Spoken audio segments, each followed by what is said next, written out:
So I'm going to talk about how to get investor ready. I'm going to talk through a few different things. I'm going to look at different scenarios, so the sort of funders that you might need and you might want, depending on what your project is and your team. I'm also going to talk through how we assess projects when we work with investors, so actually what investors are looking for when they ask for a certain thing. And then I'm going to talk a bit about what should be in a pitch. So just a bit about me. I'm from Fundamentally Games. We help developers to prepare their games and pitches for investment. We help them to find funding. We help design and delivery of market-ready games, and we work a lot with live operations. My background started out as a programmer, ran studios, have run some events, have been on the board of various trade bodies, and over the last sort of 5-6 years have been working a lot in financing and assisting developers to actually make their games and get them funded, as well as working with investors to help them find developers and to choose which ones they should work with and oversee them. So we've kind of got both sides of experience. So yeah, I'm going to talk about how do you know who to pitch to, what do investors really look for, what is their process internally, because it's often not very transparent, and what should be in your pitch. So how do you know who to pitch to? How many of you, huge audience, have raised money before? Or how many are you looking to raise money? Looking? Aha, more people. Come in. Please. Great. Right, welcome. This battery is dying on this laptop. Cool. Okay, I will carry on. Anyway, so I'm just going to talk through how do you know who to pitch to. I'm going to look at how investors actually assess pitches, and I'm going to talk a bit about what should be in your pitch. Sorry, having a laptop malfunction. Anyway, right. So, how many of you have raised money before? Yep. How many of you want to raise money? Well, only 3 hands. We had it before. Okay. Yeah. Okay. Right. So I'm going to talk through a few different scenarios just to kind of try and paint a picture of the different types of funding that are out there. Is that working? Okay. Cool. Right. So scenario 1, and by the way, I'm obsessed with sausage dogs, so apologies for all the photos. So first scenario. Often when you start out, you might want to raise 30 grand for a game. It's just you, maybe some freelancers that you'll work with. What sort of money are you going to go for? The reality is that at this stage, it's actually quite difficult to raise money because a lot of private investors won't go this low. So whilst it might feel like going for less money makes it easier, in my experience, that's not necessarily the case. Because the question will be, can you actually make a game for that much money that will be a commercial success? If you think you can, you're going to have to prove it. But in reality, at this level, and I was there myself when I started my first studio, we got some help from friends and family. We applied to some accelerator programs. There might be some public grants. I'm not that familiar with the market in Jordan, but I know that there's some support around. And the most common thing is that you work, raise your own money, and then spend your free time making games and hope that you make some money from it. So then, what if you get a bit further down the line and you want to raise a bit more money? So say you want to raise $250,000. You don't have a prototype yet. It's your first commercial game. But you do have some experience by this point, maybe in another studio or from making your own games. The challenge here is, how do you prove that you can handle the business and management side? You know, if you've worked in other studios, it's amazing, great experience, but you've got to still convince people that you can actually run the business. Often a challenge that we see. You've got no prototype, always a problem, always difficult if you can't prove that your game is good. There are some funds that will fund without it, but generally the further along you are with your game, the easier it is to get money. And actually the biggest problem in this scenario is that you're only asking for money for a game, not for a company. So really at this sort of point, if this is your pitch, you're looking at a publisher, maybe a project financer. If you can start thinking about it as more of a business than a single project, then you may actually be able to expand the types of funding you can get, either to angel, so small individual investors, or potentially some investment funds. In the UK, we have quite a few investment funds that invest up to about this amount of money into companies. And then scenario 3, you need more money, so 750k. You want to build something you've already prototyped, maybe you've got a good license, and you've got an established and experienced team. At this point, obviously, you start to get to more options, but really, what is more likely to happen at this point is that you need to get multiple sources of funding over a period of time. So rather than kind of going out and going, right, someone give me £750,000 or dollars, you're going to go, right, I'm going to get a bit of money from here, I'm going to make my prototype, then I'm going to get some more equity investment, then maybe I'm going to go to a publisher to fund marketing, and it becomes more of a journey. Because unfortunately, it'd be very nice for somebody to give you all the money that you need up front. In my experience, you're very, very lucky and unusual if that happens. And then the fourth scenario. So the key difference here is that this is a vision of a business and not a project. And this is where, if you want to really raise money, really be taken seriously in the sort of investment market, this is the kind of pitch we want. So not, this is my game, this is my vision for the company. And actually, I got the guys at London Venture Partners who first funded Supercell once told me that the pitch that they got from Supercell was, we're going to make games for tablet. So I've kind of ripped that off there. But, you need to have a vision that is unique. And if you can start having this kind of approach, this is when you can go to VCs, that you can start to look at getting serious funding, and you can really start to get support for a business that can grow. If you go to a VC, their goal is to make potentially a revenue of make money back of 10 times what they gave you. You've got to show that you have the potential to do that. And 10 times, that's a lot. At a minimum, they want 2 times. But if you can't show in your forecast that you can potentially make 10 times what they gave you, they're not interested. And you can't do that with a single game. Well, maybe you can, but most people can't. You can also, at this point, start to think about things like UA funding. So actually, once your game is out, start to get debt. A lot of people, who here is kind of feels like debt is a negative type of funding? Would you be more nervous about debt than other funding? Yeah, I used to feel like that. And having been on the other side of it now, I realised that I would rather have debt, because I would rather be able to just run my business myself.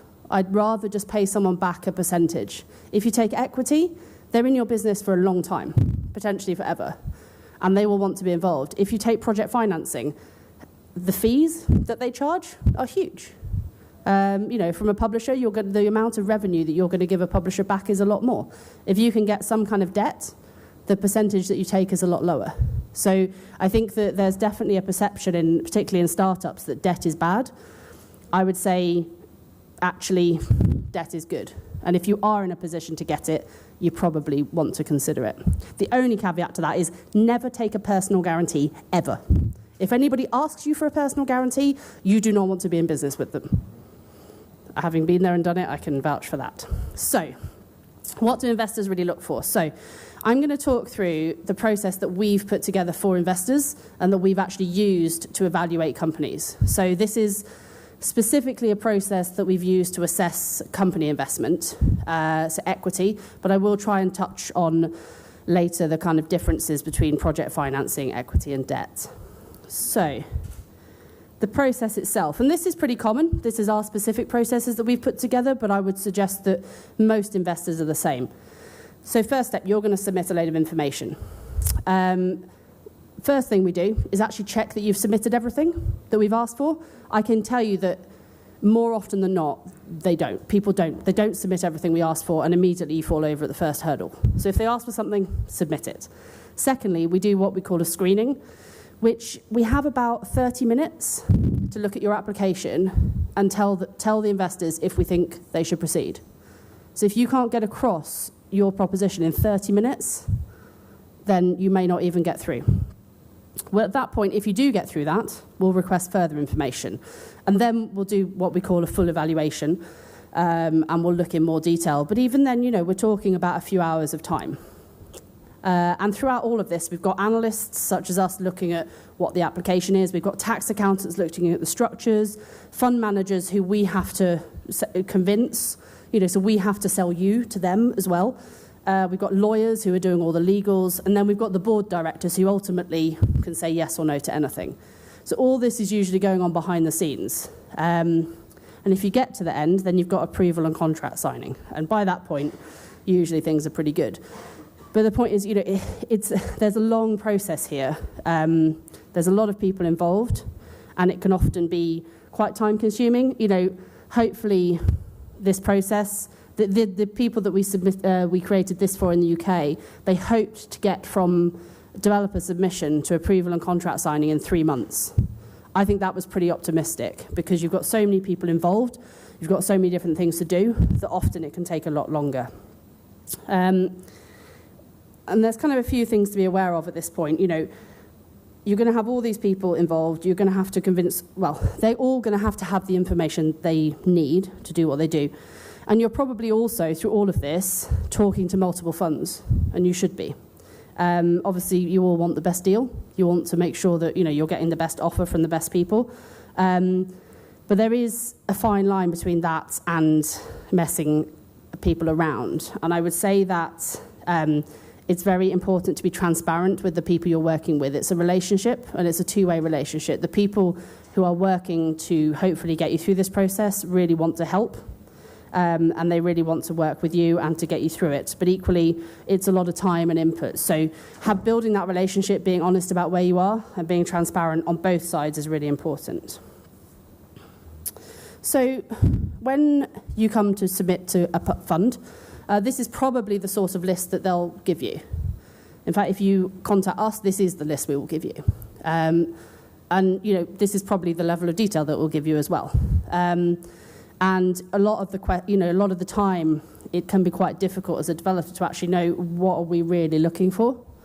When we say a business plan, what do we actually mean? When we want to know about the team, well, what do we care about? And bearing in mind that we have 30 minutes to review this, you've got to get these points across to somebody in their ability to look at it in 30 minutes. So not only have you got to make it short and sweet, you need to make sure that if they ask you for this list, you send everything in this list. It will make their lives easier. Provide answers to any specific questions that they ask. Try and find out about the fund. What is their goal? The best thing to do, look at what projects they've invested in recently. You'll be able to work out what it is that they're looking for by what they've invested in. And give them what they need to know, not what you think they want to know. So if you're not sure, ask. Very rarely does anybody ever come back to me when I give them this list and say, what exactly is it you need? But if they do, I give them a lot more information. But it's actually quite rare to get that question. So don't be afraid to ask questions. And if you do speak to the person involved, the investment fund, if you have a meeting, make sure you're using that time wisely. That's an opportunity for you to ask questions as well, not just for them. You've got to work with these people. You've got to want to work with these people. And, it needs to be you making sure that you're as happy as they will, both ways round. So when we say, what do we want about the team? So these are really the key things. And in a lot of our criteria, when we're working with investors, we actually have to tick. We measure out of 5 these things. So this is literally what we're measuring against. And I have to submit a report to the investment fund that says, this is the score based on this information. So is it a strong, motivated entrepreneurial management team? You can tell me all you like that you're strong, motivated, and entrepreneurial. But actually the way I'll test that is how you communicate with me. How responsive you are, how engaged you are. That's what I will do. So every time you speak or send an email to anybody in these organisations, it's important because that is building a relationship and a perception of you. So being organised. I've had applications where we had to save out an email thread of 10 emails where we asked for things and they send it gradually. I had links to 3 different Google Drives, a link to Dropbox, and then various information in different emails. It was chaos. And that in itself would make us question how organised the team was. Commercial and critical success track record. Obviously, it's easier if you've got track record, it's much easier for us to assume that you'll do it again. But not everybody has that. So if you don't have that, you need to show us why we would believe you could. And the investments that I work with, we often invest in people who haven't got that. But then it becomes more about the team and more about the people. So a company that we helped raise finance recently called Dream Harvest in the UK, the reason that team got money is because of the founder. He is tenacious, and we believe that, he made us believe that if something went wrong, he would know how to handle it.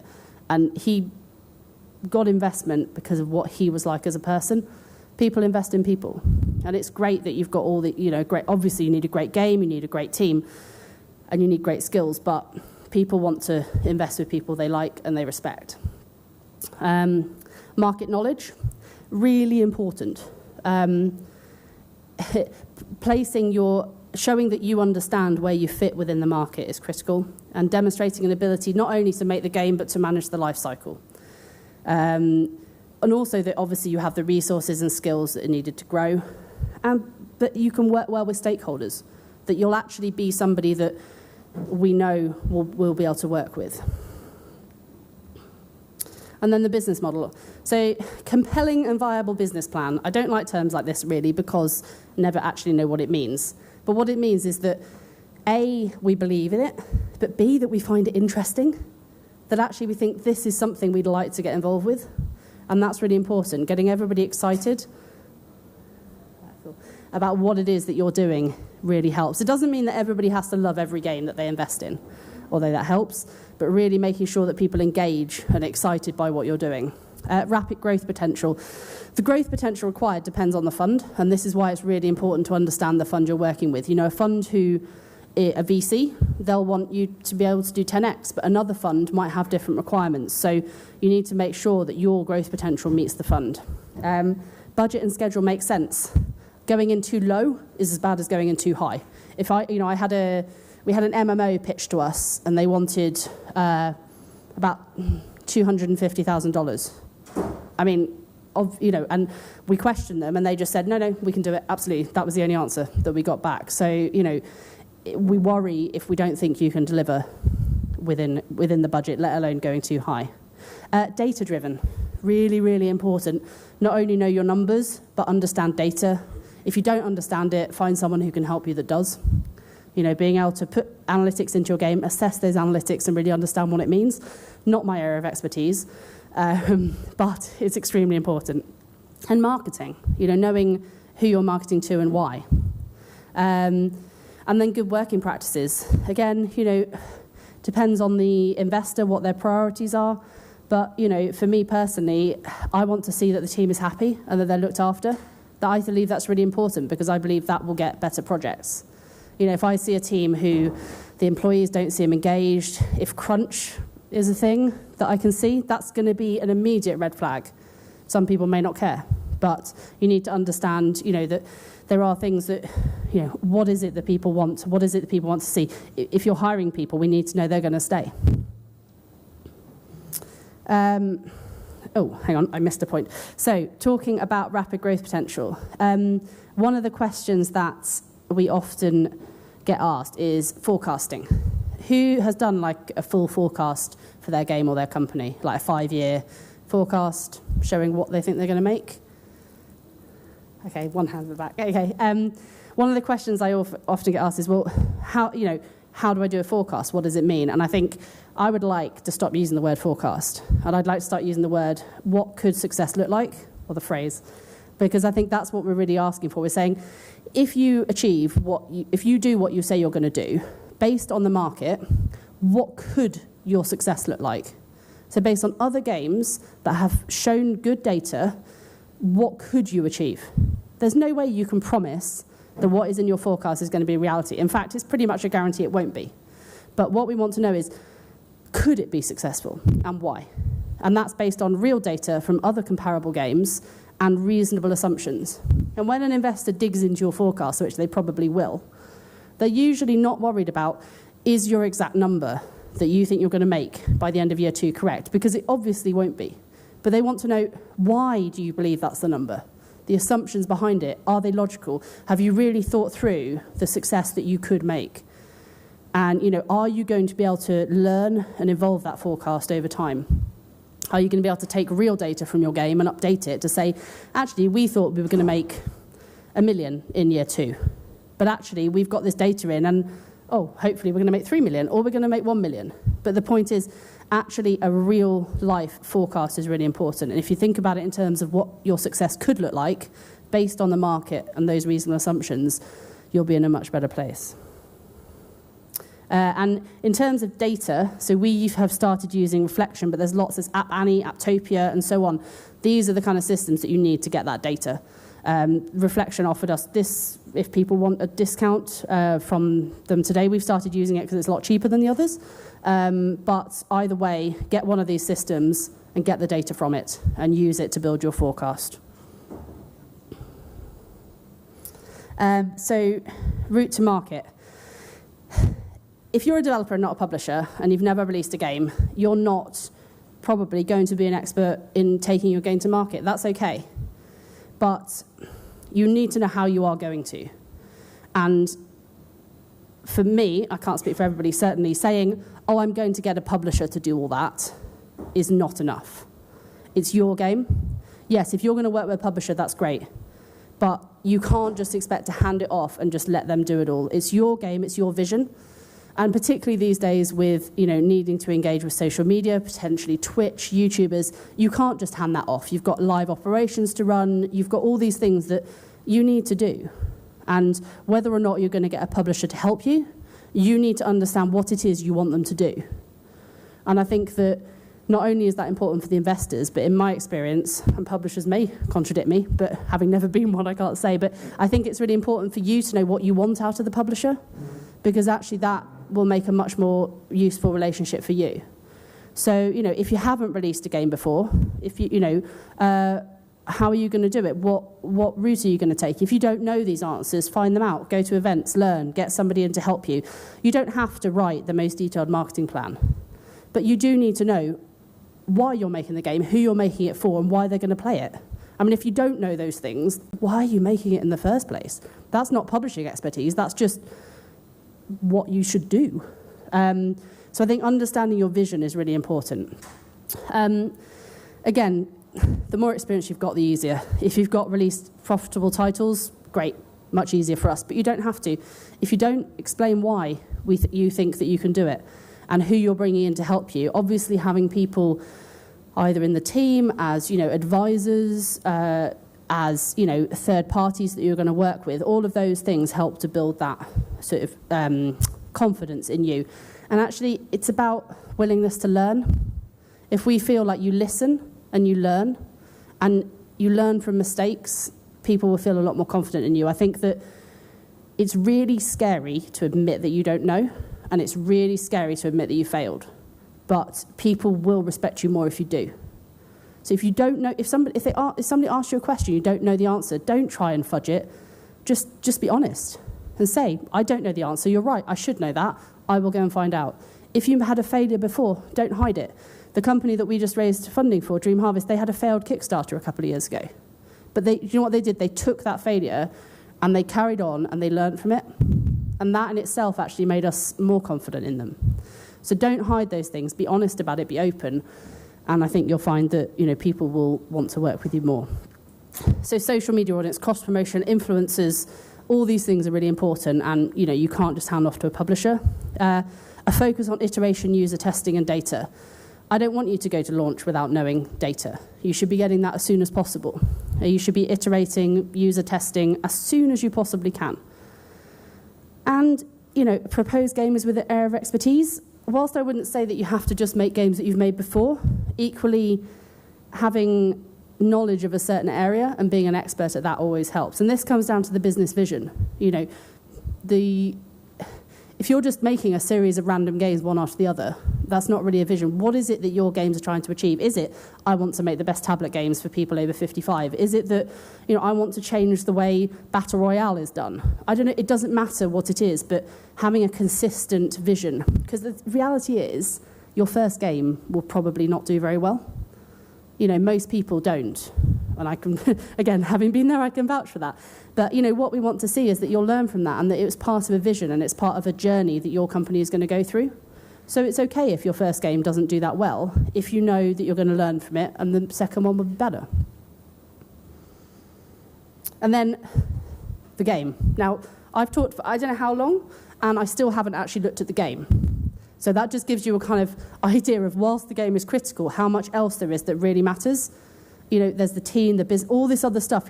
It's great. You send me a game. I want to see the video. I want to understand what it is. And it's absolutely critical that it's good. Obviously, if your game design is not good, if you don't have, a consumer potential, a USP, we're not going to fund it. But it's not enough on its own. It's about you. And so you have to have this. We have to know that you can make the game, that you've probably got strong potential for social media in some way these days, that you've probably got some kind of potential for scale beyond the first game. Maybe it's an IP, a world that you're creating that you can expand on. Maybe it's an engine that you're creating, whatever it is. But we need to know that the game is good, but we also need to know that you're going to be the person to make it and that we want to work with you.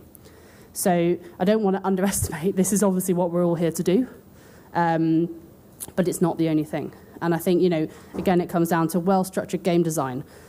You've probably got a prototype. Well, how is the prototype going to go from where it is now to where it needs to be? What is the prototype actually trying to show me? A question I have been asked a few times is, well, what do you want in a prototype? And I don't think anybody ever actually gives a straight answer. And I don't think anybody ever says the same thing. But fundamentally, people want to know, is it fun? And is it going to achieve what you say it's going to achieve? So there is no, it might be for one game that, just a really rough prototype of the core mechanic is fine. If you're making an epic story, you probably need to make more of the visuals. And it really depends on the game. But getting across to me as quickly as possible what your game is and why I should love it is really important. And a prototype is the easiest way. A video can work. Backed up by various documentation is always helpful. But, and then schedule and budget. Can you actually make it? Is it right for the scale? And also, have you considered not just to launch? Have you considered actually the money you're going to need once you've launched? Have you considered the marketing money? And all these other things. And then there's overriding factors. So when we've written these processes for investors, we use what we call showstoppers and X factors. So up to this point, as I said, everything that we've talked about is probably assessed in some kind of score sheet. We may, like each section, for example, we might give a mark out of 5. If you don't provide the information, you get a 0. So that's how important it is to provide everything. But after all of that, we'll go back and say, is there something that no matter how good or bad it's been so far, that makes us want to invest in this team? You might not have got the score that we're supposed to, you're supposed to get, 16 out of 20 or more. Maybe you didn't. But actually there's something that we've seen that thinks, we don't care, this is so good, we're going to invest in it. Or the other way around. You could have got 20 out of 20, but is there a showstopper that we go, nope, we don't want to invest in this? And, there's various things, but in my experience, mostly showstoppers and X factors come down to the team. The ones we've done, that's usually where things either overrule or in either a positive or negative way. And there's also 2 other things we look at is what we call heart and mind. So heart is, can we work with them? And mind is, are they a good fit with the fund? Because it doesn't matter how good your game is, it doesn't matter how good your company is. If you're pitching to the wrong fund, they can't fund you. So it's really important to understand who you're pitching to and why. So I think the thing is, like with investors, we want to give you money, they want to give you money, but they have requirements to fill. So make sure that you're giving them what they need as well as what you think they need, and ask them questions, talk to them, and hopefully you'll get there with them. So just very briefly, what's the time? Okay. One of the things that I often look at, as we talked about, is kind of equity funding versus project funding. Can you read that? Can't see from here. Okay. And it is very different. If you're applying for equity funding, the pitch should be very different to project funding. You've probably got the same kind of topic, so you've got an executive summary, you've got something about the market, you've got something about why you're doing what you're doing, you've actually got what you're doing, the project, you've got about the team, budget, forecast, and whatever the opportunity is that you're offering. Those sort of core topics probably stay the same, but it's fundamentally different. If you're looking at a company, I want to know, what's your vision statement for the company? Why this company now? Why not in 5 years? Is it too early for the market? Is it too late? Like, what is it right now that the opportunity is? And what do you want to achieve? The project part of it, the actual game you're making, is going to be in there, obviously, because it's important. But whereas if you're applying for project funding, that's going to be the core part of it, and you're going to go into detail. I want to know every mechanic. I want to know exactly what I'm investing in as a project. For the company, you're going to focus on the company, and the game is more an example of how you will apply your vision. So the focus of the pitch is different. With a project, you're going to talk about why the game is awesome, why the game now, rather than why the company now. What will the game cost, rather than, how are you going to fund the company for the next 5 years? Again, forecast, you'll look at, the company versus the game. All these things need to be different, and you need to understand which one you're pitching to. If you're looking for both types of funding, if you're open to both, which a lot of people are, you need two versions of your deck. A version that you send to publishers and a version that you send to equity investors. You'll have some of the same content in there, but the focus will be different. And then just summary. I think I touched on this earlier, but funding is a journey. Not many people are lucky enough to start a company or have a game idea, get all the money in one go, and then just be able to go and do it. That would be a lovely scenario, and maybe it happens to a few people, but generally it's not. Generally, you go through some kind of thing, you've got no money, you don't know how to even make a prototype, then maybe you manage to get a bit of money because you've done some work for hire, or maybe you've got a public fund, you make a bit of a prototype. Once you've got that, maybe somebody will give you a bit more money, then you manage to get the game further, then maybe you get towards production complete and maybe a publisher will help, and then you get to launch and maybe you can get some UA funding. And then maybe once you finish your first game, and it's been a success, you go to a VC and say, we're going to do more of this. This is our vision. But it's going to be a journey. It's not going to be overnight, and it's going to be something you need to work at and build on. You need somebody in the team who can do this and who is passionate about it. We're all here because we want to make games, but we also need the support to make games, and that's as important as actually the game making itself. And that's it. Are there any questions? Yeah, have we got a microphone?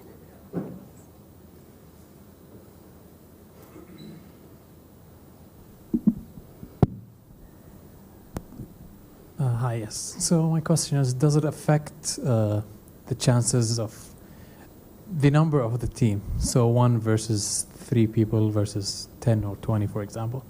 Does it play a role in how confident, for example, even if let's assume I did everything right, mm-hmm. or someone did everything right, but it's only one guy, so he came with the right paper, with the right information and everything, but it's just one person, for example. Would that affect maybe the confidence of the... I think it's not necessarily about the number of team members, it's about the resource required to deliver, the resource and skills required. If you're making a small game and it's just you, and you can demonstrate that you're the person to make it and you can do it all on your own, then there's no reason why not. I would say that one person on their own is challenging depending on the size. But you're going to have to wear a lot of hats. Of course. And so the question would be, you convincing the investor that you can do that and that you will sleep.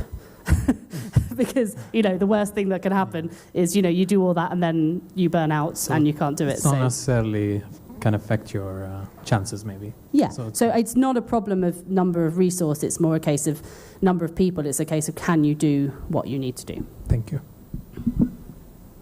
Any other questions? Great. Cool. Thank you very much.